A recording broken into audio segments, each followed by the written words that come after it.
you see our friend Randy is back. This is Randy the actor's budget from 2018, which we analyzed.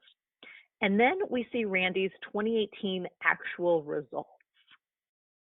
You see some columns for variance here, but I'm curious, in just glancing at the budget and the actual results, what do you think happened? He moved. He moved. He may have moved. What else could have happened? He took in a roommate. Randy could have gotten a roommate. What about those workshop reading fees he was hoping for? What happened there? Not great, but he did do more bartending. So yes, he sure did. Yeah.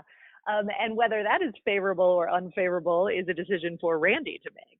If we look at it in a financial context, though, if we skip down to that bartending line, if we were computing this variance, we would take the actual amount, $27,832, minus the budget, $20,000, and we would get the variance of $7,832.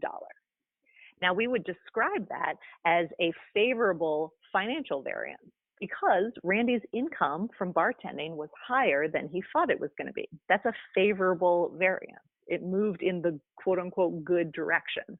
But from a life standpoint, Randy might not think that's very favorable at all. He might have been very disappointed that workshops paid considerably less than he thought they would for a reading fee, or he may have been disappointed that a production fell through, or maybe it got postponed a little bit, so he had this extra time, and maybe he didn't want to spend the extra time bartending, but that was his reality, right?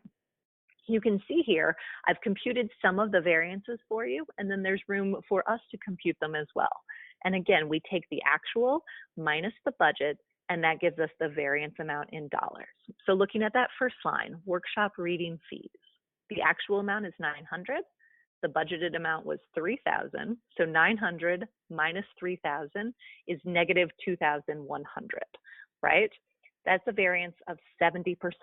We take $2,100 and divide that by $3,000, the budgeted amount, and we see that the variance is 70% of the budget.